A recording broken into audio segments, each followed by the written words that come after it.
tous, aujourd'hui les femmes vont être heureuses puisqu'on va parler que d'elles.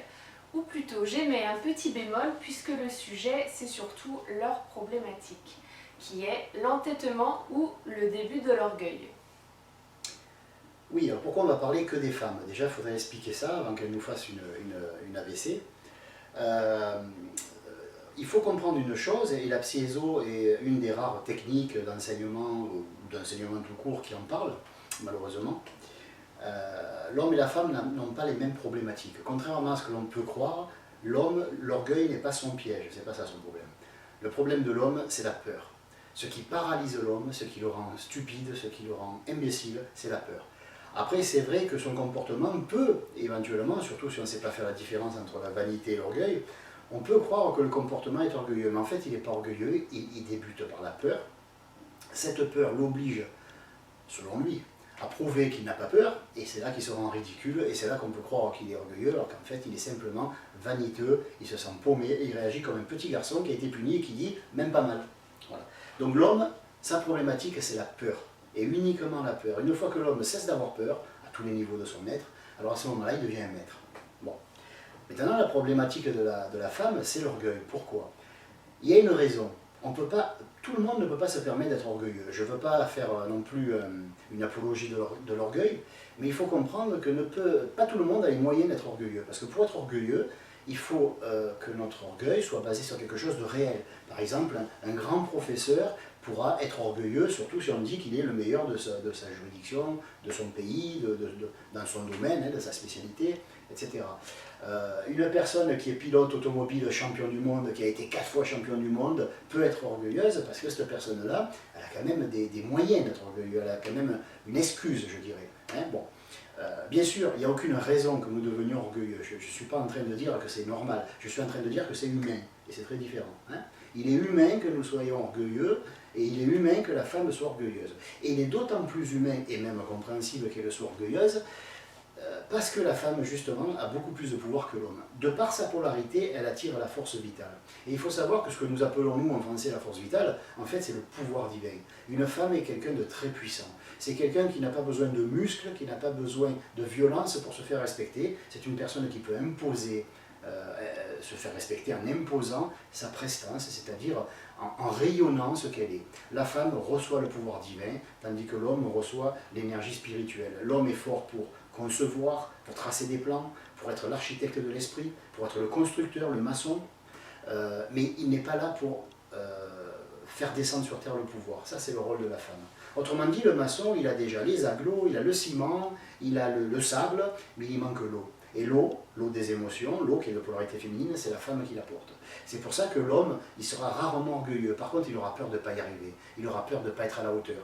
Et cette peur-là, après, il va la perdre de vue, parce qu'il va avoir un comportement qui sera d'origine mentale, mais qui sera à l'origine d'une peur.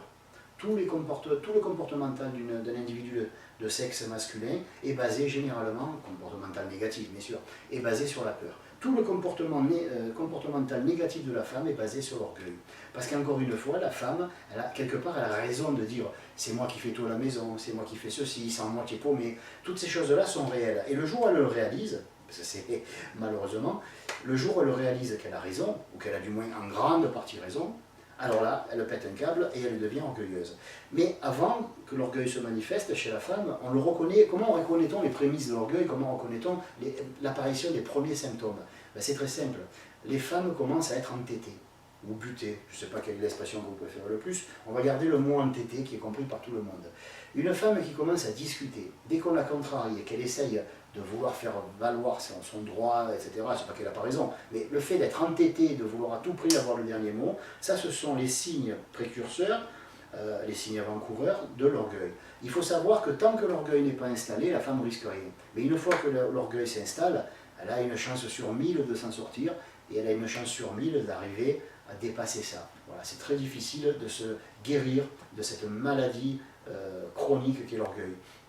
Des générations d'êtres ont chuté, des civilisations entières, hein, parce que l'ésotérisme des fois raconte, enfin un certain ésotérisme, parle de certaines civilisations qui ont vécu il y a 40 000 ans, il y a 70 000 ans, il y a très longtemps, et qui sont arrivées à l'apogée de la conscience humaine, à l'apogée de tout ce qui est la maîtrise des choses industrielles, à l'apogée de la culture, que ce soit la culture de l'esprit, la culture maraîchère si vous voulez, que ce soit dans la construction de vaisseaux spatiaux, il y en a qui sont allés même dans l'espace et qui ont colonisé d'autres planètes, il y en a qui ont même visité d'autres dimensions.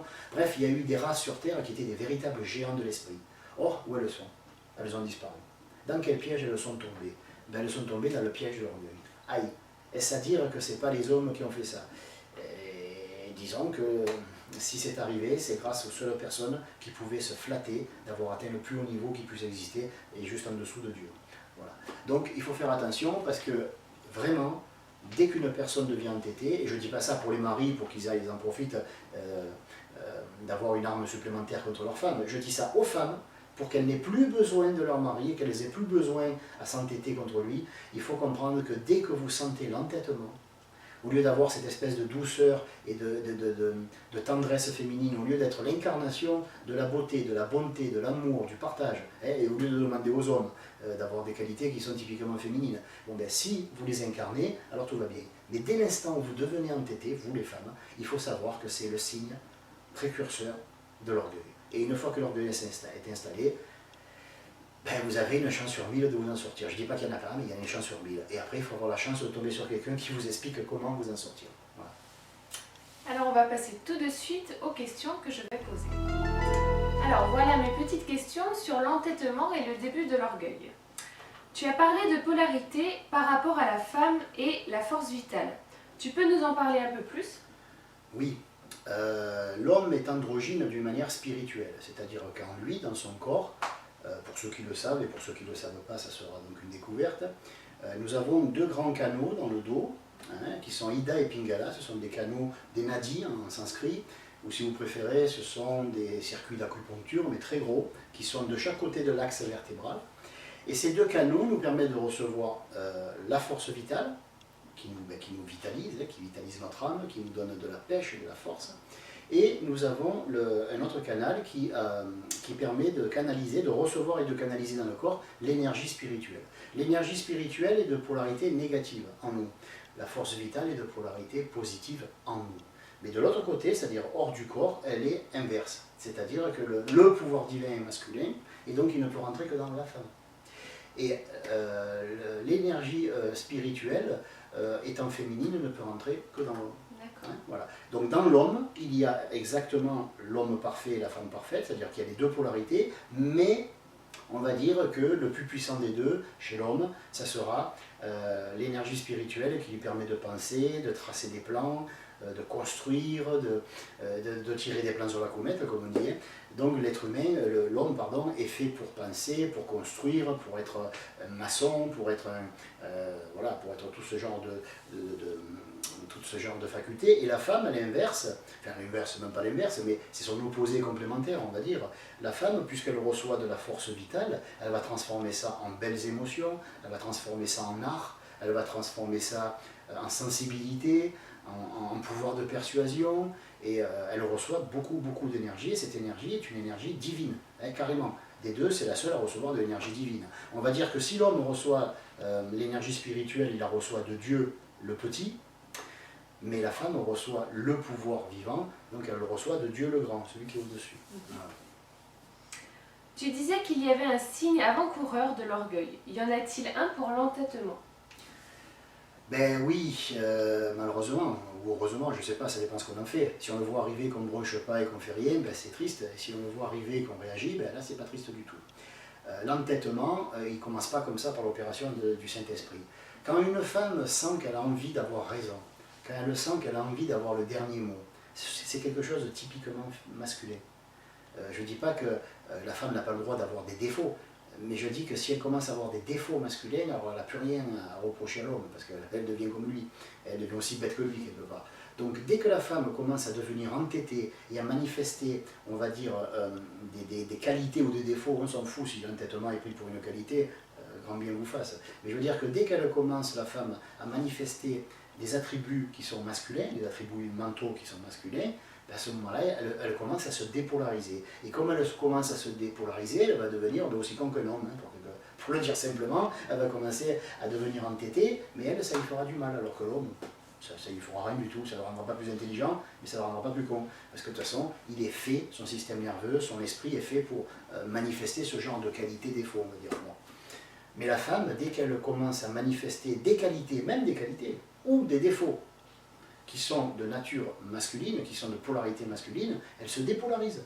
Donc elle cesse de recevoir la force vitale, elle cesse d'être en communion avec le divin, le grand divin, et du coup ben, elle commence à être beaucoup moins féminine, elle commence à manifester, donc en plus des qualités et des défauts de l'homme, elle commence à manifester des attributs masculins, et elle commence à faire tout ce que font les femmes à notre époque, et à se prendre pour des hommes, hein, quelque part. Alors, pourquoi la femme est entêtée et pourquoi reproche-t-elle autant de choses à l'homme? Alors, je ne veux pas justifier la chose, mais la femme a une raison de réagir comme elle réagit et non pas d'être entêtée. L'entêtement, on va dire que c'est le résultat final. Mais qu'est-ce qui se passe dans la femme? Pourquoi elle fait beaucoup de reproches à l'homme? Je ne dis pas que c'est intelligent, parce que justement, il faudrait juste qu'elle sache comment elle fonctionne elle et comment fonctionne l'homme. La femme a une vision de la vie qui est différente de celle de l'homme. Sa vision, c'est un éventail qui est très très large. Non seulement elle peut voir beaucoup plus de choses que l'homme, mais en plus elle peut voir des détails que l'homme ne verra jamais. Donc, on va dire qu'elle reçoit des informations qui sont d'une qualité et d'une quantité bien supérieure à la quantité et à la qualité des informations masculines. Ce qui fait qu'elle va voir des choses que l'homme ne voit pas, et elle va lui dire « mais enfin, tu vois pas ceci, mais enfin, tu vois pas cela ». Et moi, quand j'entends une femme faire ça avec son mari, j'ai envie de dire « mais enfin, il n'a pas vu que c'est un homme alors qu'il devrait être une femme comme toi ». Voilà. Donc, quelque part, il faudrait arriver à transformer un problème en solution. La solution, c'est quoi? Puisque là, la femme a tendance à devenir orgueilleuse. Ben déjà qu'elle se réjouisse qu'elle est non seulement différente de l'homme, mais qu'elle y est supérieure. Il ne faut pas avoir peur des mots. La femme a toujours été supérieure à l'homme, dans bien de niveaux, sauf physiquement, bien sûr, et dans un ou deux, trois autres choses que normalement ne devraient pas intéresser la femme. Donc la femme étant supérieure, si elle veut l'égalité, elle va régresser. Elle va être obligée de se lever un bras, une jambe et de l'offrir à l'homme, parce que si elle veut l'égalité, alors il faut qu'elle paye. Parce qu'elle n'est pas égale, elle est au-dessus. Hein, je ne dis pas ça pour exticoter l'ego ou le moi idéalisé de la femme, je dis ça parce que c'est comme ça. La femme a toujours senti qu'elle avait quelque chose de plus. Alors, soit elle réagit mal, elle s'en fait de l'orgueil, soit elle réagit mal et elle devient un casse-bonbon qui est toujours sur le dos de l'homme et malheureusement de son mari, s'il a commis l'erreur de se marier avec une femme qui n'a pas assez de discernement. Quand une femme a du discernement, elle se calme de suite, elle dit « Waouh, je suis une femme, je suis en contact direct avec le divin ». L'homme, non. L'homme, lui, c'est quelqu'un qui reçoit de l'énergie de Dieu, mais il n'est pas en contact avec Dieu. La femme ne reçoit pas l'énergie de Dieu, elle reçoit Dieu. Tandis que l'homme, il reçoit l'information de Dieu, et non pas Dieu. Donc il devient un libre constructeur, à condition que la femme le laisse tranquille. Et la femme devient quelqu'un qui voit plein de choses, et au lieu de s'en servir intelligemment, elle casse les bonbons à ceux qui ne sont pas capables, et qui n'ont pas les capacités qu'elle a. C'est comme si un mec est musclé comme ça, il va se moquer de tous ceux qui ont des petits bras, et qui sont mal foutus. C'est ridicule. Alors à ce moment-là, si vraiment ça le dérange de voir des gens qui ne sont pas musclés comme eux, ben il n'a qu'à les inscrire à un club de musculation, leur payer les cours et leur apprendre à gonfler leurs muscles. Mais non, la femme, ce qu'elle veut, c'est que l'homme devienne comme lui. Alors du coup, l'homme devient comme elle et la femme devient comme lui, parce qu'elle ne peut pas garder les deux polarités. Donc si l'homme va vers la femme va aller vers l'homme. Donc on a des hommes qui sont de plus en plus efféminés, il faut dire comme le sont, qui sont fragiles, qui sont sensibles et qui en font une gloriole. Bon, ça on en parlera dans une autre vidéo, on ne va pas non plus casser tout le monde aujourd'hui. Donc l'homme il va devenir de plus en plus efféminé et la femme va devenir masculine. Elle va se couper les cheveux, elle va porter des pantalons, elle va vouloir montrer qu'elle peut faire aussi bien que l'homme. Non, elle va perdre. Elle va perdre tout ce qu'elle est. Parce qu'elle ne fera pas aussi bien que l'homme, parce que c'est pas possible, mais elle fera très mal en tant que femme. Et elle va perdre tous ses attributs féminins. Et c'est dommage. Voilà. Moi je dis que quelqu'un qui était riche qui perd des ronds, c'est plus triste que quelqu'un qui n'a pas beaucoup de sous, qu'on y en donne un peu et qui les perd. Bon, de toute façon, il était habitué à être pauvre, mais celui qui a été riche toute sa vie et qui perd des billes, lui, il s'en remet pas. Donc je veux dire que la femme, le jour où elle arrivera à devenir l'égale de l'homme, tant pis pour elle, ce sera trop tard. Et l'homme s'en réjouira parce que finalement, il avait de quoi jalouser la femme, et la femme a été assez bête pour ne pas le comprendre. Tu parlais d'état d'esprit et de polarité. J'en déduis qu'il y a des métiers typiquement masculins et d'autres typiquement féminins. Ouais. Je vais donc te citer des métiers et tu me dis si c'est plutôt homme ou femme. Alors, pour les architectes. Ben, un architecte, c'est quoi? C'est quelqu'un qui tire des plans, qui fait des plans d'une habitation, des angles, des sommets, des crêtes. C'est quelque chose qui est très mental. Donc qui dit très mental dit masculin. Donc l'architecte, l'architecture est un métier qui est typiquement masculin. Alors attention, ça ne veut pas dire qu'une femme est incapable d'être architecte. Je sais très bien que les femmes, elles sautent de suite sur le boulot des hommes, juste pour montrer qu'elles sont capables de faire aussi bien. Tout ce qu'elles montrent, c'est qu'elles sont plus bêtes que lui, parce que lui reste à sa place. Et s'il ne reste pas à sa place, ben, il est encore plus bête que les femmes. Voilà. Donc je veux dire par là que ce n'est pas une question de capacité. La femme a plein de capacités. Seulement, si elle commence à vouloir le prouver, elle montre seulement qu'elle est complexée et qu'elle n'est pas consciente de ce qu'elle a. Et si elle n'est pas consciente de ce qu'elle a, il n'est pas question qu'elle se rajoute quelque chose. Il faut déjà qu'elle réalise qu'elle a déjà trop. Donc il faudrait qu'elle se calme à ce niveau-là. Voilà. Alors pour le second, ce n'est pas un métier, mais comme je le vois souvent écrit sur la toile et que je m'interroge, je te pose quand même. Concernant les francs-maçons. Oui, un ordre initiatique. Ben, les francs-maçons, c'est pareil. Qu'est-ce qu'on entend dans franc-maçon? Freemason, libre constructeur. Construction, hein? Architecte, maçon, les mains, les gros muscles, on soulève des agglos, on trace des plans, masculin. Uniquement masculin. Encore une fois, je sais très bien qu'il y a des loges féminines, comme par exemple, pour ne pas la citer, la grande loge œcuménique d'Orient et d'Occident. J'ai des amis là-bas, c'est pas le souci. Ce que je veux dire, c'est que si les femmes veulent devenir franc-maçonnes, ça me heurte les oreilles, mais c'est pas grave. C'est pas un souci. Je veux dire encore une fois que si elles veulent prouver qu'elles font aussi bien que l'homme, ok, mais elles prouveront simplement qu'elles se manquent de respect. Parce qu'elles peuvent non seulement faire aussi bien que l'homme, mais faire beaucoup mieux.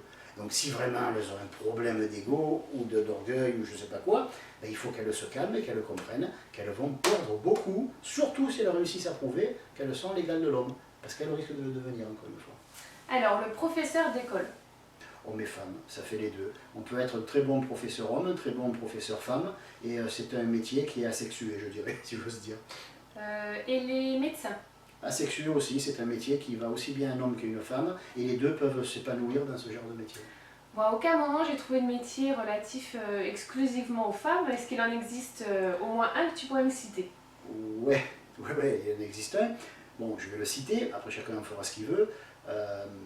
Si j'étais Dieu, et que j'ai choisi par exemple le ventre d'une femme pour créer des enfants, et non pas le ventre d'un homme, ben, je ne me poserai pas la question de savoir qui c'est qui doit élever les enfants, qui c'est qui doit s'en occuper, et qui est fait pour devenir une mère et s'occuper d'un enfant qui, soit dit en passant, est l'avenir de la nation, l'avenir du pays dans lequel on vit. Et donc de l'éducation qu'une mère donne à son enfant, on aura une nation qui sera plus ou moins équilibrée, plus ou moins respectueuse de certaines valeurs, de ces mêmes valeurs qu'elle a réussi à lui inculquer. Donc il y a en effet, mais malheureusement, parce que c'est pas un grand pouvoir, c'est une lourde, très très lourde responsabilité, et honnêtement, c'est méchant ce que je veux dire, mais je me réjouis d'être un homme et pas une femme, la femme a un métier, c'est vrai. Mais c'est un métier qui est cosmiquement établi, qui a été créé par Dieu, et c'est le seul métier peut-être dont elle ne se vante pas ou qu'elle n'essaye absolument pas de prendre d'assaut. C'est le métier de mère, tout simplement. Allez, une dernière question qui me vient. Quel est vraiment le rôle alors de la femme sur Terre? Ouf, il est immense. Il est immense, elle a un grand pouvoir. Des fois je suis, bon, on va dire gentiment, je suis amusé par les femmes qui veulent l'égalité, je suis amusé par les femmes aussi qui disent « nous allons changer le monde ». Mais évidemment, qui c'est qui va le changer? C'est pas l'homme. Où il prendrait le pouvoir divin pour remuer les montagnes? La seule polarité, le seul genre, hein, féminin, masculin, qui peut changer le monde, ça ne peut être que la femme, c'est clair. De toute façon, c'est elle qui donne naissance à l'homme et à la femme. Une même femme, dans son ventre, peut faire un enfant de sexe masculin, un enfant de sexe féminin. Donc, quel que soit le sexe, il sort du ventre d'une femme. Donc la femme, d'entrée, l'homme lui a donné une mission qui est énorme. Je dis énorme parce qu'elle est plus lourde en responsabilité que ce qu'elle est en récompense, malheureusement. Mais comme Dieu ne fait que donner, donner, donner, ben, il a choisi la femme pour le représenter sur Terre. Donc la femme, elle le donne, elle le donne, elle le donne. Et il y en a qui le vivent plus ou moins bien. Ce qui est humain, attention, je ne le reproche pas. Donc je veux dire par là que si les choses doivent changer sur Terre, ça peut être que la femme. C'est clair. Le rôle de la femme sur Terre, mais il est immense, il est... waouh, il fait presque peur. Encore une fois, je suis content d'être un homme. Je vais construire, je ne vais prendre aucune responsabilité. Je vais détruire, mais je ne vais prendre aucune responsabilité. C'est la femme, quoi qu'elle fasse, qui va dessiner le monde moderne, le monde nouveau. Et c'est elle, bien sûr, qui va changer le monde. Elle en a le pouvoir. Mais puisqu'elle a le pouvoir de changer le monde, moi je me pose une question à leur place. Qu'en est-il du monde actuel? Voilà. Alors si vous aussi vous avez des questions sur ce sujet, n'hésitez pas à nous les envoyer à l'adresse qui s'affiche en bas de l'écran. Merci, à bientôt.